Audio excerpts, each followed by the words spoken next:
Hello everyone, আজ আমি ration কার্ডটা একটু ঠিক করতে গিয়েছিলাম, লিঙ্ক ছিল না, তো তাই লিঙ্ক করতে গিয়েছিলাম। তো ওখানে গিয়ে কমপ্লিট করে একদম বাড়ির পথে আবার রওনা দিলাম। আর এখানটার ভিউটা দেখো কতটা সুন্দর লাগছে। তোমরা ভিডিওটা দেখতে থাকো পুরোটা, তো দেখে বেশ ভালো লাগবে। তো তারপরে এদিকে আমাদের লেবারগুলোর জন্য চপ বেগনি সব নিয়ে নিচ্ছিলাম। তারপর আমরা চলে গেছিলাম বর্তমানে পড়তে। আজ পড়া ছিল, আর আজ আমার এই জানুটার সাথে দেখা হলো অনেকটা দিন পর।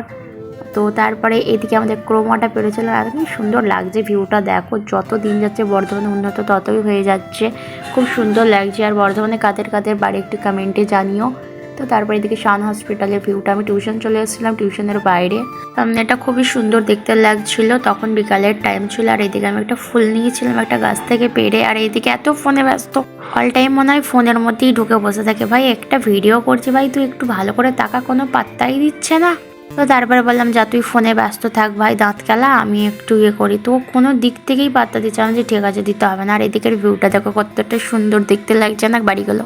তারপরে টিউশনের একদম সামনেও চলে আসলাম। আমি ওকে বলছি যে আজকে পড়া করেছি, স্যারের বলছে না না পড়াশোনা আবার করে দেখে বলছে হ্যাঁ রে শুধু ঘুরেই বেড়া। তো তারপরে আমাদের টিউশন শেষ করে আমরা আবার বাড়ির দিকে রওনা দিলাম। আরও সালা এত বদমাইশ, কথাই শোনা না, খালি ব্যস্ত। তো তারপরে ইফতারের টাইমও হয়ে গিয়েছিল। তো সবার আজকে 23টা রোজা হয়ে গেল। সবাইকে অনেক অনেক ভালোবাসা রইল সবাইকে, আর ঈদের দাওয়াত রইল। আমার বাড়ি চলে এসো সবাই।